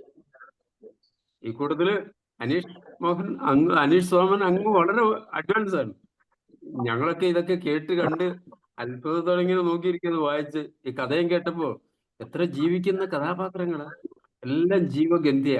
ഇങ്ങനെ തൊട്ട് ഉണർത്തുന്നത് പോലെ മനസ്സിനെങ്ങനെ ഇപ്പോഴെന്ത് സംഭവിക്കും, നമ്മളും ആ കൂടെ വികാരം കൊണ്ട് ഇങ്ങനെ നിൽക്കുക. അതിഗംഭീരമായ അവതരണവും ഗംഭീരം, നന്നായിരിക്കുന്നു. കൃതികളെല്ലാം കവിതാസമാഹാരമാണേലും കഥാസമാഹാരമാണേലും അത്യാകർഷമായ പേര് തന്നെ ആ ഭാവനകളെല്ലാം ഉൾക്കൊള്ളുന്നതാണ്. നല്ല ദീർഘവീക്ഷണമുണ്ട്. വലിയ സാഹിത്യകാരനായുള്ള സർവ്വ സൗഭാഗ്യങ്ങളും പ്രകൃതി തന്നിട്ടുണ്ട്. അത് ഒളിഞ്ഞിരിക്കുന്നു. വിത്തുകൾ ഇങ്ങനെ അനുകൂല സാഹചര്യം കിട്ടി ഇങ്ങനെ മുളച്ചു വളർന്നു വന്നുകൊണ്ടേയിരിക്കുക. ഈ പടുവൃക്ഷമായി വളരട്ടെ. എല്ലാ ഭാവങ്ങളും ആശംസകളും അറിയിക്കുന്നു. ഈ വേദിയിൽ വരണം, ഞങ്ങളൊക്കെ കാത്തിരിക്കും. ഉറപ്പായിട്ടും. Okay, thank you so much. George sir. Roy sir. Okay, Roy sir. Sreekumari അമ്മ എന്തോ പറയുന്നു? ശ്രീകുമാരി അമ്മ ഒന്ന് പറഞ്ഞോ. അല്ല, ഞാൻ മുഴുവൻ നല്ലൊരു കഥ, പേരാണ് എന്നെ ആകർഷിച്ചത്. ഉണക്ക പുട്ടും തേങ്ങാപ്പീരയും, നല്ലൊരു പേരാണ്. അത് കേട്ടപ്പോൾ തന്നെ എനിക്കും വായിക്കണമെന്നുള്ള ആകാംക്ഷ ഉണ്ടാവുകയാണ്. ആ പുസ്തകം എനിക്ക് വാങ്ങി വായിക്കണം. നല്ല കഥയായിരുന്നു. വളരെ ആകർഷകത്വമുണ്ട്, ഹൃദയസ്പർശിയാണ്. ഇങ്ങനെയുള്ള പ്രതിഭകളെ നമ്മുടെ സാബു സാറ് നമ്മുടെ ഈ പ്ലാറ്റ്ഫോമിൽ കൊണ്ടുവരുന്നത് തന്നെ ഒരു മഹാഭാഗ്യം. പരിചയപ്പെടാൻ കഴിയുന്നതും കഥകൾ വായിക്കാൻ പറ്റുന്നതും എല്ലാം വളരെ നല്ലൊരു കാര്യമായിട്ടാണ് എനിക്ക് തോന്നുന്നത്. അനുഗ്രഹീതനായ ഒരു കഥാകാരനാണ്. വളരുന്ന, ഇനിയും പടിപ്പടിയായിട്ട് മുകളിലോട്ട് ആകാശം മുട്ട വളരട്ടെ. നല്ല കഥ. Thank you. Okay, Roy sir. ജീവിതഗന്ധിയായ ഒരു കഥ അവതരിപ്പിച്ച അനീഷ് സാർ വളരെയധികം അഭിനന്ദനങ്ങൾ. ഇപ്പോ കഥയുടെ പ്രസന്റേഷനിൽ തന്നെ പറയുന്നുണ്ട്, ഫോൺ വാങ്ങിച്ചു തരുവാൻ പറഞ്ഞപ്പോൾ ഓടിച്ചിട്ട് തല്ലിയ ചേട്ടൻ. വളരെ ആഗ്രഹത്തോടു കൂടി ഒരു മൊബൈൽ മേടിച്ചു തരണം എന്ന് പറഞ്ഞപ്പോൾ അതിനെ എതിർക്കുന്ന ഒരച്ഛൻ. ഇത് എന്തൊരു ചേട്ടനാണ്, ഇത് എന്തൊരു അച്ഛനാണ്. അതുപോലെ തന്നെ ദൂരെയുള്ള ഒരു കല്യാണത്തിന് പോകുമ്പോൾ ഈ ദൂരെയുള്ള ആൾക്കാരെ എന്തിനാ കല്യാണത്തിന് വിളിക്കണമെന്ന് ചോദിച്ച് വിടാതിരുന്ന അമ്മ. ഇതെല്ലാം ഒരു കുട്ടിയെ സംബന്ധിച്ച് വളരെ മനസ്സിന് പ്രയാസം തരുന്ന ഒരു കാര്യമാണ്. പക്ഷെ അവിടെയെല്ലാം ഈ കുട്ടി ഈ കാര്യങ്ങൾ മനസ്സിലാകുന്നില്ല. മോട്ടോർ ബൈക്ക് മേടിച്ചു കഴിഞ്ഞാൽ എൻ്റെ മകൻ എവിടെയെങ്കിലും കൊണ്ടുപോയി ആപകുത്തി കയറ്റി അപകടം ഉണ്ടാക്കുമല്ലോ, അവന് ദോഷം ചെയ്യുമല്ലോ എന്നോർത്താ മേടിക്കാതെ ഇരുന്നത് അച്ഛൻ. അവനോടുള്ള സ്നേഹം കൊണ്ടാണ്. അതുപോലെ തന്നെ മൊബൈൽ മേടിച്ചാൽ കൂടുതൽ ചെറുപ്പത്തിൽ ഇങ്ങനെയൊക്കെ ഉപയോഗിച്ച് കഴിഞ്ഞാൽ അവൻ്റെ പഠനത്തിലും മറ്റതിലൊക്കെ വരുമല്ലോ എന്നുള്ളത് കൊണ്ടാണ് ചേട്ടൻ വാങ്ങിച്ചു കൊടുക്കാതിരുന്നത്. അപ്പോൾ ഇതെല്ലാം വളരെ വേദനാജനകമായി കുട്ടികൾക്ക് തോന്നുന്ന ഒരു ഭാഗമാണിത്. അപ്പോൾ അത് അവരോടുള്ള സ്നേഹം കൊണ്ടാണ് എന്ന് അവരറിയുന്നില്ല. ചെറുപ്പം മുതലേ ഇങ്ങനെ വരുന്നത്, ഇങ്ങനെയൊക്കെ മേടിച്ചു തരാത്തത് എന്നോടുള്ള സ്നേഹം കൊണ്ടാണെന്നല്ല, പക്ഷേ ഇതൊക്കെ പേടിച്ചിട്ടാണ് ഇത് വാങ്ങിച്ചു കൊടുക്കാതിരിക്കുന്നത് സൗകര്യമുള്ളത്. പക്ഷേ പെട്ടെന്ന് ഇതെല്ലാം മേടിച്ചു തരാനൊക്കെ ഒരു ചേഞ്ച് വന്നപ്പോൾ ഉണ്ടായ ഒരു മാനസികമായ സന്തോഷത്തിനപ്പുറം അവിടെ ഒരു നിഗൂഢത ഫീൽ ചെയ്യും. ശരിയാ, പെട്ടെന്ന് എന്തിനാ ഇങ്ങനെ ഒരു കാര്യം ചെയ്തു തരുന്നത് എന്ന് തോന്നി. പക്ഷേ അത് ആ, വളരെയധികം, എന്നാലും എൻ്റെ മോൻ ഇത് വന്നല്ലോ എന്ന് പറഞ്ഞ കരയുന്ന അച്ഛൻ്റെ അമ്മയുടെയും ശബ്ദവും നമുക്ക് വേറെ ഏതെങ്കിലും ഒരു ആശുപത്രിയിൽ കൊണ്ടുപോയാലോ എന്ന് പറയുന്ന ഈ ഒരു വാചകവും കേട്ടപ്പോഴാണ് ഞാനൊരു രോഗിയാണ് എന്ന് ആ കുട്ടി മനസ്സിലാക്കി. അപ്പോൾ ഇത് സാധാരണമായി ഇങ്ങനെയുള്ള അവസ്ഥകൾ സാധാരണ കുടുംബജീവിതത്തിൽ ഒക്കെ വന്നു പോകുന്നതാണ്. പക്ഷേ ഇതിൻ്റെ ഒരു വേദന എന്താണ് എന്ന് ഇതൊക്കെ നമുക്ക് ഊഹിക്കാൻ കഴിയും. ആ വേദനകൾ അതേപടി നമ്മളിൽ അനുഭവിക്കത്തക്ക രീതിയിലുള്ള ഒരു പ്രസന്റേഷൻ ആയിരുന്നു അനീഷ് സാറിൻ്റെ ഈ പ്രസന്റേഷൻ. അത് വളരെ ഇതായിട്ട് തന്നെ കാരണം ആ ഓരോ വാചകങ്ങളും നമ്മളെ അതിലേക്ക് കൊണ്ടുപോയി. ആ മൊബൈൽ മേടിച്ച് തരുമ്പോൾ ഓടിച്ചിട്ട് തല്ലിയ അച്ഛനെയൊക്കെ നമ്മൾ അല്ല ചേട്ടനെയൊക്കെ നമ്മൾ കാണുവാണ്. ദൂരെ പോകാൻ കല്യാണത്തിന് പോകാതെ പോകാൻ നേരത്ത് എന്തിനാ ഇത്ര ദൂരെ നിന്ന് വന്ന് കല്യാണത്തിനൊക്കെ വിളിക്കുന്നത് എന്ന് പറയുന്നത് ആ ബുദ്ധിമുട്ട് സഹിക്കരുതല്ലോ എന്ന് ഓർത്താണ് പറയുന്നതെങ്കിലും കുട്ടി പയ്യന്റെ മനസ്സിൽ അതിൻ്റെ ഒരു സ്നേഹത്തിൻ്റെ ഒരു ഇത് മനസ്സിലാക്കാൻ കഴിയാതെ വരുന്നത് കൊണ്ട് വന്ന ചില കാര്യങ്ങളാണ് ഇവിടെ പെട്ടെന്ന് ഈ വിഷയത്തിൽ വന്നത്. അപ്പോൾ ഈ കാര്യങ്ങളൊക്കെ മകൻ്റെ ബുദ്ധിമുട്ടുകൾ അറിഞ്ഞ് അവനോടുള്ള സ്നേഹം കൊണ്ട് പായസം കൊണ്ടുപോയി കൊടുക്കുന്നു, മൊബൈൽ വാങ്ങിക്കൊടുക്കുന്നു, ബൈക്ക് വാങ്ങിക്കൊടുക്കുന്നു എന്നൊക്കെ പറഞ്ഞപ്പോൾ അവനിൽ ഉണ്ടായ ഒരു മാനസികാവസ്ഥ നമുക്ക് കാണാൻ കഴിയും. കാരണം അവൻ രോഗിയാണെന്ന് അറിയുന്നില്ലല്ലോ. എന്താ ഇത്ര പെട്ടെന്ന് ഇങ്ങനെ ഒരു സംഭവം തോന്നുന്നു എന്ന് തോന്നുന്ന ആ ഒരു വികാരം നമുക്കും ഫീൽ ചെയ്യുന്നു. ഇതെന്താ ഇങ്ങനെയെന്ന് തോന്നുന്നു. പക്ഷേ അവസാനമാണ് ഈ കാര്യങ്ങൾ മനസ്സിലാക്കുന്നത്. അത് തന്നെയല്ല, രോഗിയാണെങ്കിലും ആ രോഗം എന്താണെന്ന് തുറന്ന് പറയാതെ ഒളിച്ചു വെക്കുന്ന, അറിഞ്ഞാൽ പ്രയാസമാവുമല്ലോ എന്നുള്ളത് കൊണ്ടാണ് പറയാതിരിക്കുന്നത്. ഇതെല്ലാം മനുഷ്യ ജീവിതത്തിലെ ചില തൊട്ടുണർത്തുന്ന ചില അനുഭവങ്ങളുടെ ഒരു കാഴ്ചപ്പാട് നമുക്ക് ഉണ്ടാക്കാം. ഞാൻ ഇപ്പോഴും ഓർക്കുന്നു, ഞാൻ ഇതുമായിട്ട് വേണ്ട ഇവിടെ അടുത്തൊരു ഡോക്ടർക്ക് 2 ആൺകുട്ടികളുണ്ടായിരുന്നു. അപ്പോൾ അവന് ബൈക്ക് മേടിച്ചു തരണം എന്നും പറഞ്ഞു ഭയങ്കര നിർബന്ധമായിരുന്നു. അപ്പോൾ ബൈക്ക് ഞാൻ മേടിച്ചു, നീ കുറേ കൂടെ വലുതായി ഇതൊക്കെ ഇത് കഴിയുമ്പോൾ ഞാൻ നിനക്കൊരു കാർ മേടിച്ചു തരാം എന്ന് പറഞ്ഞു. അപ്പോൾ എന്താണെന്ന് വെച്ചാൽ ഈ ബൈക്കും കൊണ്ട് പോയാൽ ആക്സിഡൻ്റ് അപകടമൊക്കെ ഉണ്ടാക്കി ഇല്ലാതാകുക ഒരു പ്രശ്നം വരുമല്ലോ എന്നുള്ള അവനോടുള്ള സ്നേഹം കൊണ്ടാണ് അത് പറഞ്ഞത്. പക്ഷെ അവനങ്ങനെ അറിഞ്ഞുകൂടാ. കാരണം എൻ്റെ ആഗ്രഹത്തിന് എതിരായിട്ട് നിൽക്കുന്ന പിതാവ് അല്ലെങ്കിൽ അച്ഛനമ്മമാർ എന്നാണ് അത് മനസ്സിലാക്കുന്നത്. അപ്പോൾ പെട്ടെന്ന് അവർക്ക് വന്ന ഒരു ചേഞ്ച് നമ്മളിലും പ്രയാസം ഉണ്ടാക്കുന്ന ഒരു ഭാഗമാണ്. അച്ഛനും അമ്മയ്ക്കും ഉണ്ടായ പ്രയാസം എങ്കിലും അവൻ അറിയരുത് എന്ന് പറഞ്ഞ് കഴിയുന്നതെല്ലാം ലൈഫ് റിലവൻ്റ് ആയിട്ടുള്ള ഒരു കഥ ആയി തോന്നി. അത് തന്നെയല്ല, ഈ കഥ കേട്ടപ്പോൾ തന്നെ അനീഷ് സോമൻ്റെ മറ്റ് കഥകൾ കൂടി ഒന്ന് വായിക്കണം എന്നുള്ള ആഗ്രഹമുണ്ടായി. എനിവേ, വളരെയധികം അഭിനന്ദനങ്ങൾ. Thank you. ഓക്കെ, ഇനി ആരുള്ള? യെസ്, സ്നേഹതമ പറയൂ. വളരെ നന്നായിട്ട് എഴുതി, വളരെ നന്നായിട്ട് അവതരിപ്പിച്ചു. എത്ര ഹൃദ്യമായ വായന, വളരെ നന്നായിരുന്നു. ഈ കഥ ബുക്ക് എനിക്ക് ഉടനെ തന്നെ വാങ്ങിച്ച് വായിക്കണം. ഉണക്കപ്പുട്ടും തേങ്ങാപ്പീരയും. നമ്പർ സാറ് തരുമല്ലോ സാബു സാറ്? ഞാൻ തരാം, കുഴപ്പമില്ല. ഒത്തിരി നന്നായിരുന്നു. ഒരുപാട് അഭിനന്ദനങ്ങൾ. ജീവിതഗന്ധിയായ കഥ, വളരെ നല്ല അവതരണം, വളരെ നല്ല കൺസ്ട്രക്ഷൻ എന്നല്ലല്ലോ പറയണ്ടേ, നല്ലതായിട്ട് ഇതിവൃത്തം നല്ലതായിട്ട് കോർത്തിണക്കിയിരിക്കുന്നു. വളരെ നന്നായിരുന്നു. അഭിനന്ദനങ്ങൾ, ഒരുപാട് അഭിനന്ദനങ്ങൾ. നമ്മൾ ഞാൻ ഇന്ന് ഈ കഥയെക്കുറിച്ച് ഒരു റൈറ്റപ്പ് ഇട്ടിരുന്നു. ആ റൈറ്റപ്പിൻ്റെ അകത്ത് അനീഷ് മോൻ്റെ നമ്പറും ഇമെയിൽ അഡ്രസ്സും എല്ലാം ഉണ്ട്. ഒന്ന് വിളിച്ചു. ഇനി ഇൻ കേസ് കിട്ടിയില്ലെങ്കിൽ എന്നെ എന്നോട് പറഞ്ഞാൽ മതി. ഞാൻ നോക്കിക്കോളാം സാർ.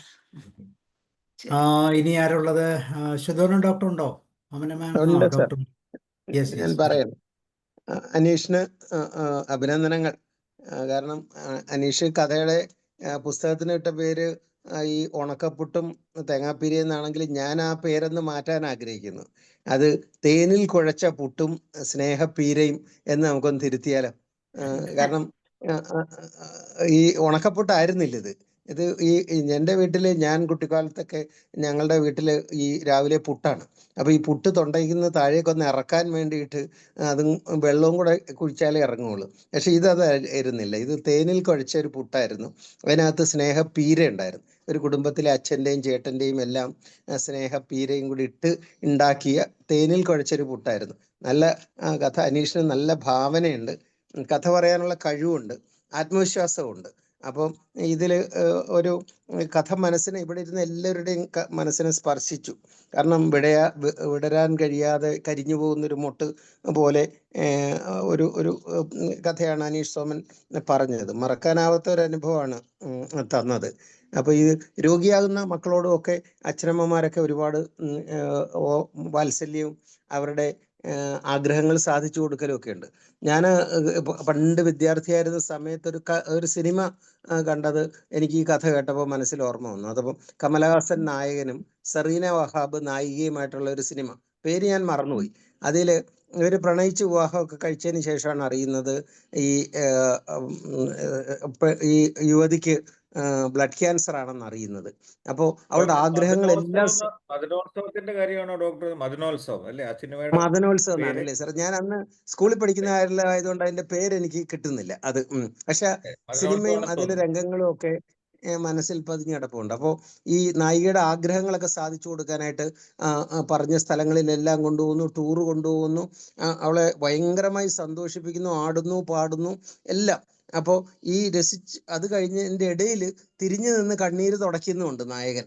ഈ സങ്കടം ഉള്ളിൽ വന്ന് തിരതല്ലിയിട്ട് ഹൃദയം വിങ്ങുമ്പോൾ തിരിഞ്ഞു നിന്ന് കണ്ണ് തുറയ്ക്കുന്നുണ്ട്. അപ്പൊ പെട്ടെന്ന് നായിക ചോദിച്ചു, ആരാണ് എൻ്റെ ശത്രു? ഞാൻ ആ സിനിമ പണ്ട് കുഞ്ഞു കാലത്ത് കണ്ട ആ സിനിമ എൻ്റെ മനസ്സിൽ ഇങ്ങനത്തെ ഈ നമ്മുടെ നദിയുടെ ജലാശയത്തിന്റെ അടിയിൽ നിന്ന് കുമള മുകളിലോട്ട് പൊന്തി വന്ന് പൊട്ടുന്നത് പോലെ എൻ്റെ മനസ്സിൽ പെട്ടെന്ന് ആ ഡയലോഗും എനിക്ക് ഓർമ്മ വന്നു. ആരാണ് എൻ്റെ ശത്രു? നിങ്ങൾ പെട്ടെന്ന് എന്നോട് കാണിക്കുന്ന അമിതമായ കരുതലും സ്നേഹവും ഒക്കെ എന്നെ സംശയാലുമാക്കുന്നു എന്നോ മറ്റൊരു ഡയലോഗ് പറയുകയും നായകൻ പൊട്ടിക്കരഞ്ഞുകൊണ്ട് ഈ നായികയോട് പറഞ്ഞ അതും ഒക്കെ എനിക്ക് ഈ കഥ അനീഷ് വളരെ ചുരുങ്ങിയ വാക്കുകളിൽ വായിച്ചു കേട്ടപ്പോൾ ഇത് മറ്റൊരു എഴുത്തുകാരനായിരുന്നെങ്കിൽ ഇതിൽ പ്രകൃതി വർണ്ണനയും രാത്രിയുടെ ഈ നിശബ്ദതയും ഭീകരമായ അന്തരീക്ഷങ്ങളും അതേപോലെ മനസ്സിൽ വരുന്ന ചിന്തകളും ഒക്കെ കൊണ്ട് ഇത് വികലമാക്കി കളഞ്ഞേരെ. പക്ഷെ അനീഷ് ഇതിലെ ഈ പറയേണ്ട വാക്കുകൾ വളരെ ശ്രദ്ധാപൂർവം തന്നെ തെരഞ്ഞെടുത്ത് അത് കൃത്യമായിട്ട് അവതരിപ്പിക്കുകയുണ്ടായി. ശരിക്കും അനീഷ് ഒരു പ്രതിഭാശാലിയായ യുവാവാണ്. കാരണം ഒരുപാട് വായിക്കണം. ഇനി വായിക്കാൻ നമുക്ക് തടസ്സമൊന്നുമില്ലല്ലോ.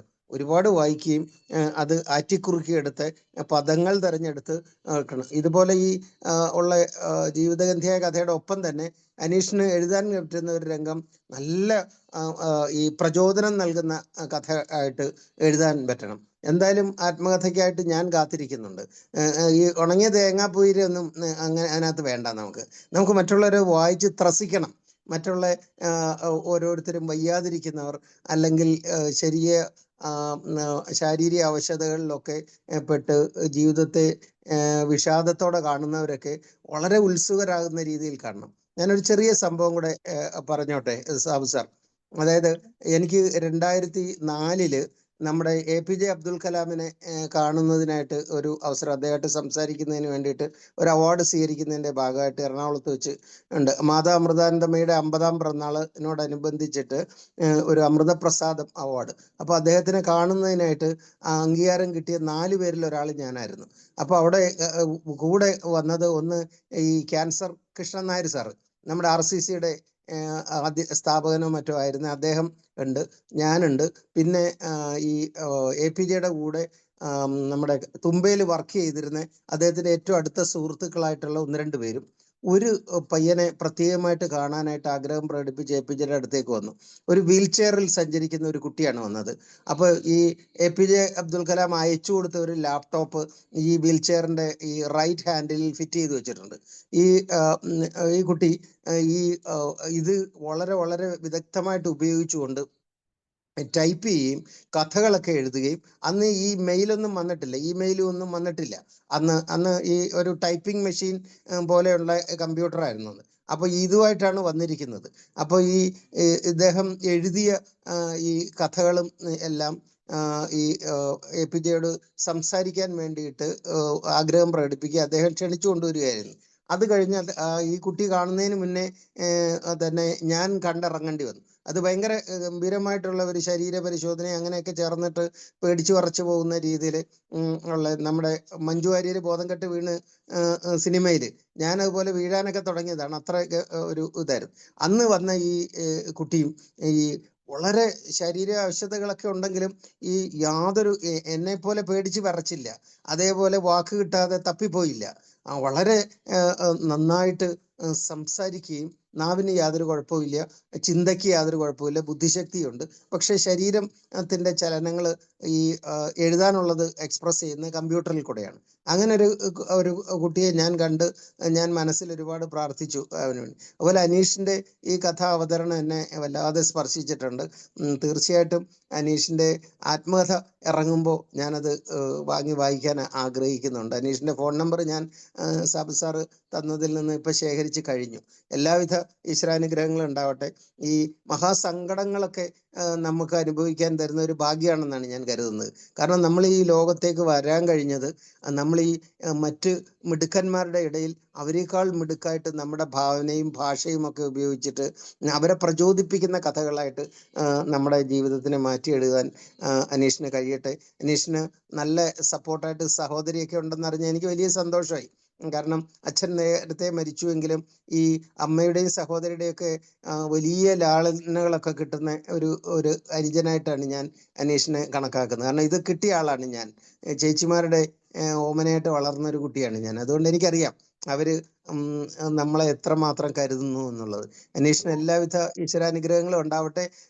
ഈ എഴുതും ഞാൻ ഇനിയും എഴുതും, വായിച്ച് ഞാൻ എഴുതും എന്നൊരു പ്രതിജ്ഞ ഞങ്ങളുടെ പ്ലാറ്റ്ഫോമിൽ നിന്നുണ്ടാവട്ടെ.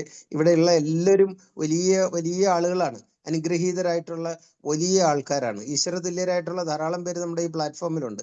അവരെല്ലാം അനീഷിന് വേണ്ടി പ്രാർത്ഥിക്കുന്നു എന്ന് പറയുന്നത് വലിയൊരു സന്തോഷമുള്ള കാര്യമാണ്. അനീഷ് നന്നായിരിക്കട്ടെ.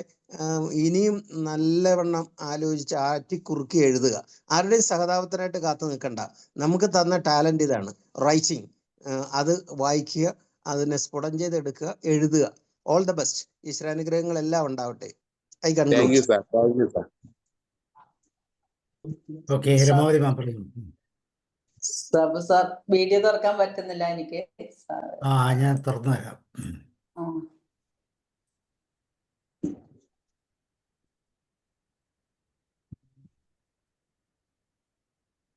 പെട്ടെന്നല്ലേ ഓപ്പൺ ചെയ്തോ.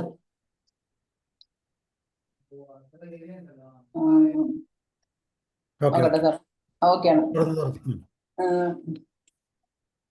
സാബു സാർ. അതുപോലെ അനീഷ്, ഏതായാലും ഞാൻ ആദ്യം മുതൽ അവസാനം വരെ കഥ കേട്ടു. ശരിക്കും ടൈം മാനേജ്മെന്റ്, ഞാനിങ്ങനെ മുള്ളിൽ നിൽക്കുകയാണ്. ഇപ്പൊ 2 പേരക്കുട്ടികളെ ഉണ്ട്.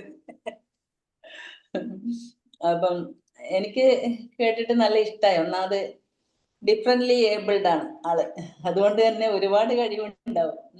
കവിതാ സമാഹാരമാണ് ഒരുപാടുള്ളത്. അതിനിടയിൽ ആദ്യത്തേതാണ് കഥ.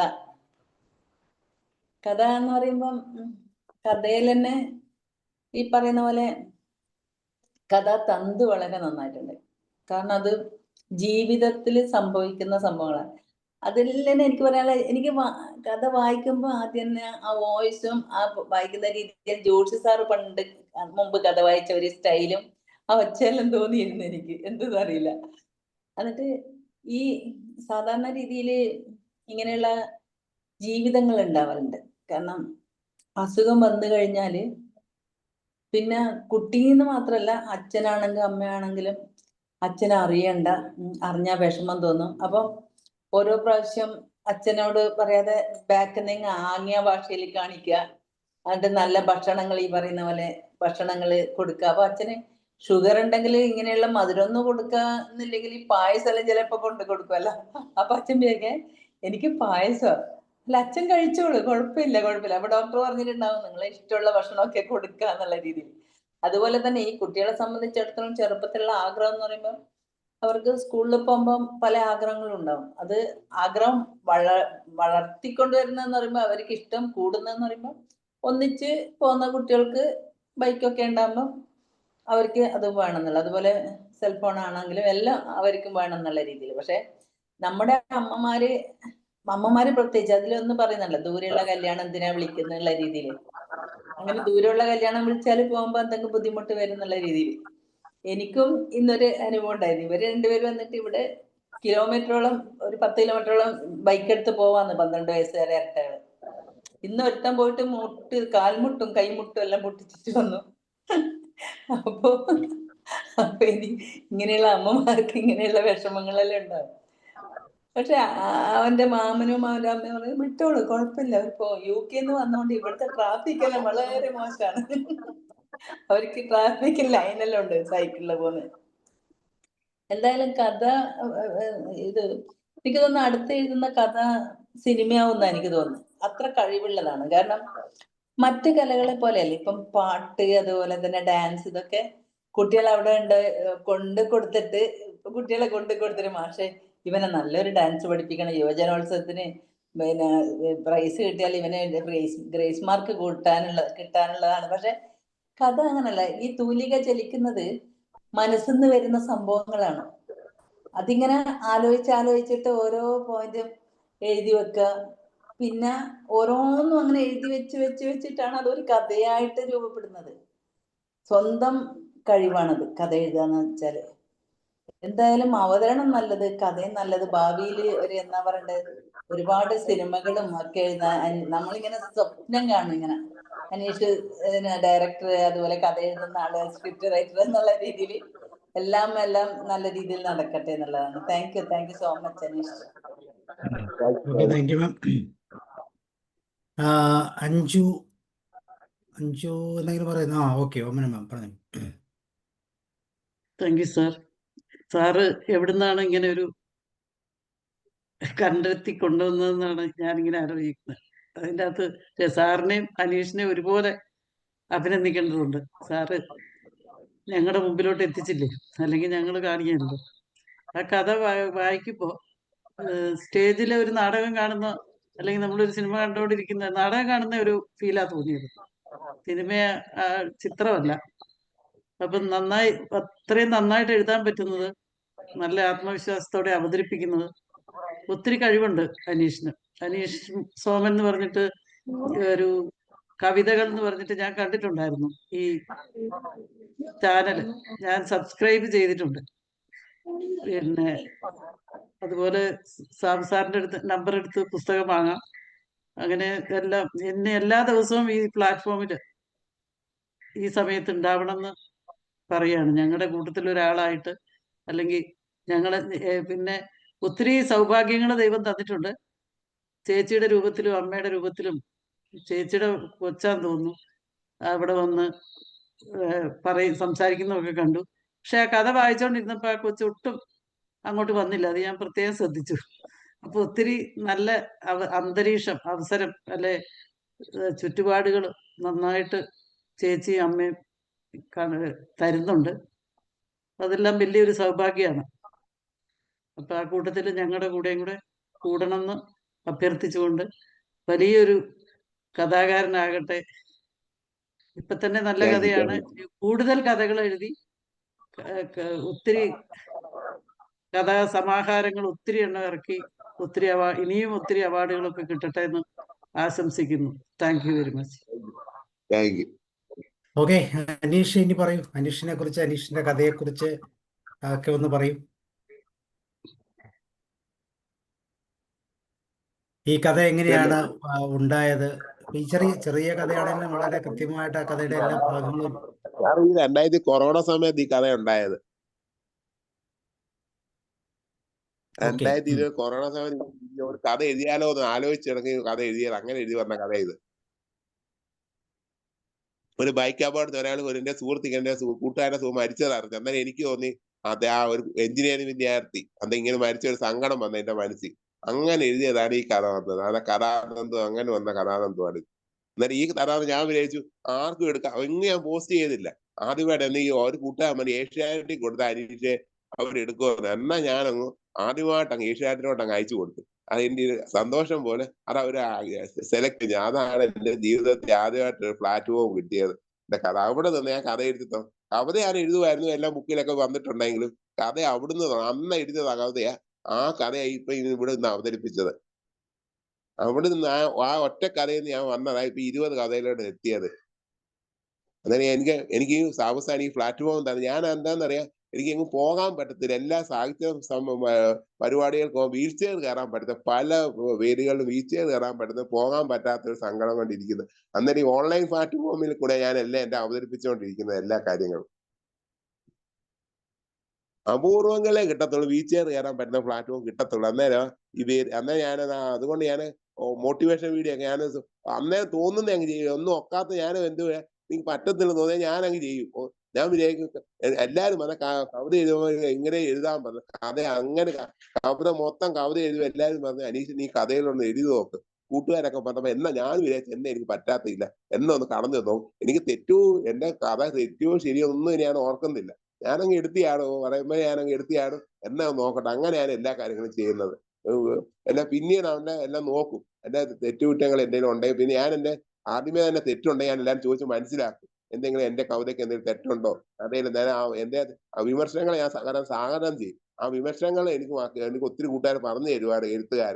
ആ വിമർശനങ്ങൾ കേട്ടാ ഞാൻ എന്റെ കഥകൾ ഒത്തിരി തെറ്റുകൾ മാറ്റിയത്, കവിതകളിൽ തെറ്റുപറ്റ. അങ്ങനെ വിമർശനങ്ങൾ എന്റെ എഴുത്തിന്റെ ശക്തി. എന്റെ ആഗ്രഹം എന്നാ പുസ്തകങ്ങൾ വായിക്കപ്പെടണം, അല്ലാതെ ഷെൽഫിൽ കൊണ്ട് പുസ്തകം വെച്ചിട്ട് കാര്യമില്ല. അങ്ങനെ ഞാൻ പുസ്തകങ്ങളെ കാണുന്നത് എന്റെ ആഗ്രഹം. എന്നെ കുറിച്ച് എന്റെ കഥ കേട്ട അഭിപ്രായം എല്ലാ മഹാന്മാരായ എഴുത്തുകാർക്കും എല്ലാവർക്കും എന്റെ ഹൃദയത്തിന്റെ ഭാഷയിൽ നന്ദിയും പറയുന്നു. പ്രത്യേക സാബു സാറിനും അത് പ്രത്യേക ഇനി എനിക്ക് ഒരു അവസരം തരണമെന്നും അപേക്ഷിക്കുന്നു. ഇനി ഈ പ്ലാറ്റ്ഫോമിൽ ഇനി എനിക്ക് വരാൻ ആഗ്രഹമുണ്ട് ഒരുപാട്. തീർച്ചയായിട്ടും അനീഷ്, തീർച്ചയായിട്ടും നമ്മുടെ കഥകളെല്ലാം നമ്മൾ ഇവിടെ നമുക്ക് കഥ ഇഷ്ടപ്പെടുന്നവരാണ് എല്ലാവരും. നമ്മളെല്ലാവരും കഥകൾ പറയുന്നവരാണ്. മിക്കവാറും ഓരോ ഈ പറയുന്ന പോലെ ചൊവ്വാഴ്ചകളിൽ കഥകൾ പറയാറുണ്ട്. അപ്പോൾ അതിൻ്റെ ഭാഗമായിട്ട് ഇന്ന് അനീഷ് വന്നതിൽ വളരെ സന്തോഷം. അനീഷിനെ കുറിച്ച് അറിയാനും അനീഷിൻ്റെ ആഗ്രഹങ്ങൾക്ക് വേണ്ടി ഞങ്ങളോടൊപ്പം ചേർത്ത് സ്വപ്നങ്ങൾ നെയ്യാനും ഒക്കെ ഞങ്ങൾ തയ്യാറാണ്. ഇനിയും സൗകര്യമുള്ളപ്പോഴൊക്കെ വരിക. അങ്ങനെ തീർച്ചയായിട്ടും സന്തോഷത്തോടെ മുന്നോട്ട് പോകാം. രചിക്കുന്ന ആത്മകഥയുടെ പേരെന്താ പറഞ്ഞേ? ഞാൻ തുന്നിയ ചിറകുകൾ. ഞാൻ തുന്നിയ ചിറകുകൾ. യെസ്. അപ്പൊ ആ ചിറകുകളൊക്കെ വിരിയട്ടെ അല്ലേ? നല്ല 6 മാസം പിടിക്കാതെ ഇറങ്ങണം. നമ്മളെ ജനിച്ചില്ല, കുഞ്ഞ് ജനിച്ചിട്ടില്ല, ജനിച്ചുകൊണ്ടിരിക്കുന്നതേ ഉള്ളൂ. കുഞ്ഞ് ജനിച്ചു. യെസ്. തീർച്ചയായിട്ടും ചെയ്യട്ടെ. ഏതൊക്കെ പുസ്തകങ്ങളാണ് വായിക്കുന്ന സാധാരണ? നോവലുകൾ, കഥകളൊക്കെ വായിക്കും. എല്ലാ കഥകളും ഒക്കെ വായിക്കും. MD വാസുദേവൻ നായർ ഒത്തിരി വായിക്കാൻ. എന്റെ ഇഷ്ടപ്പെട്ട നോവലിസ്റ്റ് MD വാസുദേവൻ നായരും വൈക്കം മുഹമ്മദ് ബഷീറിനൊക്കെ. ഈ അടൂർ എന്ന് പറയുമ്പോ അടൂർ ഗോപാലകൃഷ്ണൻ അങ്ങനെ എന്താ റിലേറ്റഡ്? അറിയാം. അവിടുന്ന് 2-3 കിലോമീറ്റർ അപ്പുറം കേട്ടിട്ടുണ്ട്. സോ ഓക്കെ, അപ്പോൾ thank you Aneesh once again. വീണ്ടും നിങ്ങളെല്ലാം ഒരിക്കൽ ഇനിയും കാണാൻ അവസരം കിട്ടട്ടെ എന്ന് ആഗ്രഹിക്കുന്നു. തീർച്ചയായിട്ടും. തുന്നിയ ചിറകുകൾ വിടർത്തി പറക്കട്ടെ. Thank you sir, thank you. Okay, പറക്കുന്നത് കാണാൻ ഞങ്ങൾ കൂടെ ഉണ്ടാവും. Okay, thank you. Good night. Bye. See you and good night.